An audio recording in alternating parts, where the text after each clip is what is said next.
Hey guys, welcome to HipHughes History. We're hitting you up with some current events. This time, guys, we're going to take a look at the constitutionality of Obama's executive order regarding immigration that just happened last week. So giddy up for the learning. Let's go get her done right now.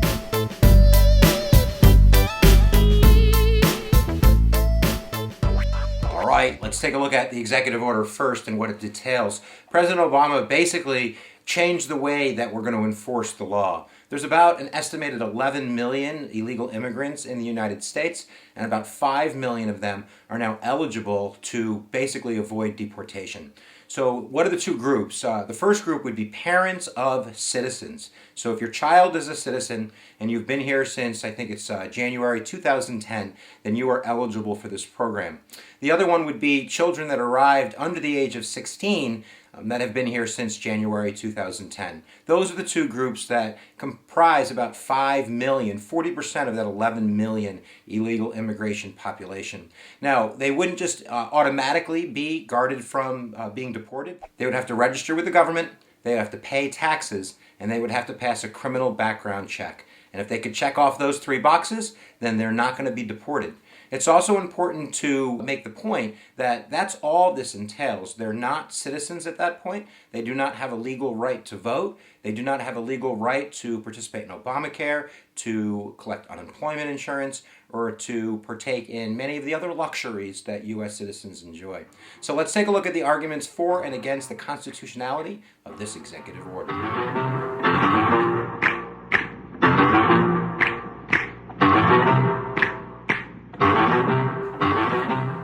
So there's many on the right side of the aisle, Republicans, conservatives, libertarians, strict constitutionalists, that claim for a number of reasons that Obama can't do this. And the first one is probably the strongest in terms of constitutionality because it's part of the Constitution, and that would be the faithful execution clause or the take care clause. This is Article 2, executive powers, Clause 3, and basically what it says is he shall take care that the laws be faithfully executed.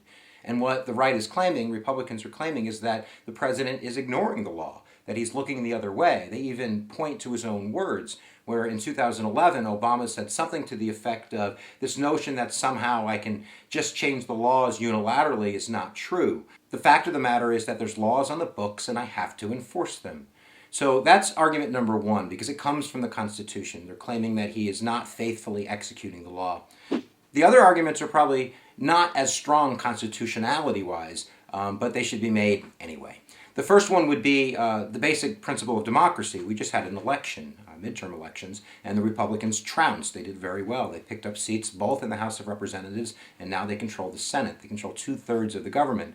So they're claiming that the people spoke loud and clear. And on immigration, they fall on the side of strict immigration, of basically deportation, of arresting people that came here illegally and sending them back where they came from. So the president doing this is trumping Congress, trumping the people's house, trumping the people's voice. The third argument is basically based on precedent. They're going to claim that this has never been done in the history of the United States on this type of scale, of the president making a decision that's basically going to allow 5 million people to avoid law enforcement. And the last argument is basically a snowball argument, that if we allow this new precedent to stand, that the president can just alter the way that a law is being enforced that's going to affect so many people, why can't the next president do the same thing, maybe in a different part of public policy, something related to taxes or something like that. So now let's take a look at Obama supporters, or at least people that support this action being constitutional.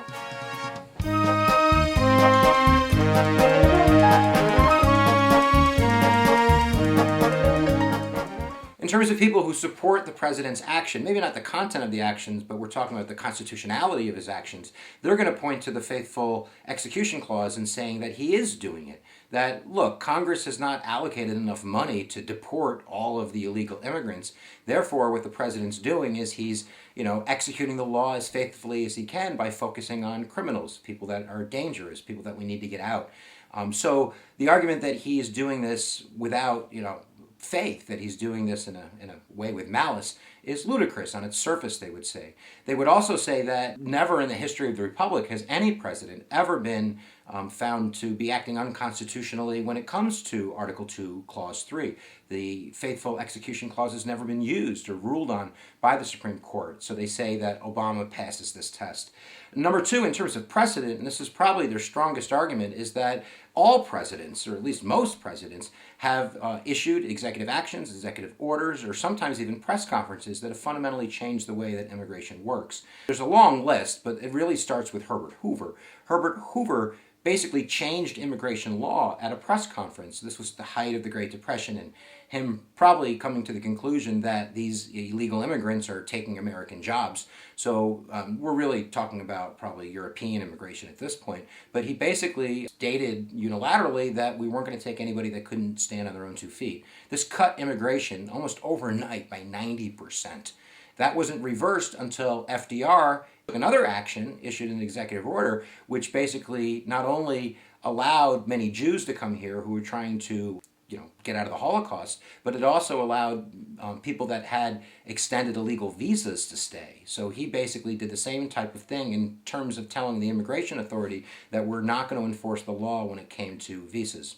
There's a couple other examples. Ronald Reagan is also another really concrete example. In the early 80s, Congress passed a law that basically affected about 3 million illegal aliens, illegal immigrants, that allowed them to have amnesty to stay in this country. And it didn't really address relatives and family members of those people who qualified. So Ronald Reagan unilaterally issued an executive order which shielded family members of those affected by that law to avoid deportation. Immigration law has also been affected by presidential orders and actions in the Clinton administration, with the first George Bush administration and the second George Bush administration. So in terms of the precedent argument, the Obama supporters or the supporters of the constitutionality of this executive order are going to state loud and clear that this has been done in our past. The last argument is really not so much an argument as a call to action by President Obama, saying the language in the law gives him the authority to have this type of prosecutorial discretion, basically to decide where we're going to allocate our resources.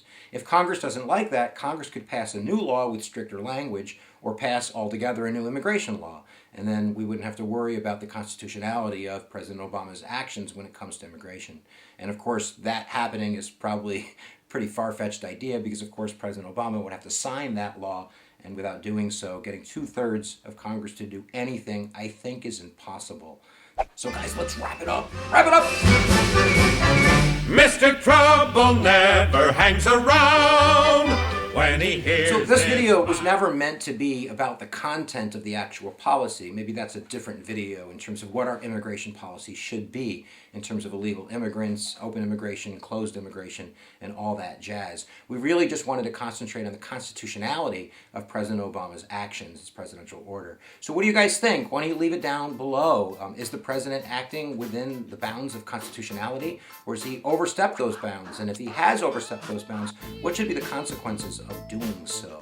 So giddy up for the learning, guys. I hope that you enjoyed it. I hope your brain's a little bit squishier and wrinkled, because that's good stuff right there. And if you haven't subscribed to HipHughes History, we have literally like 300 videos. It's totally cray-cray. We have videos in U.S. history, world history, politics, teaching videos, current events. There's all types of videos. You should go watch them. Press that big red button right there and you'll zip through the internets to the land of subscriptions where it's funky and it's free and it's waiting for you right now. And I'll end the way that I always end, because it's always true 110% of the time. Wherever your attention goes, your energy flows. We'll see you guys next time. Press my buttons.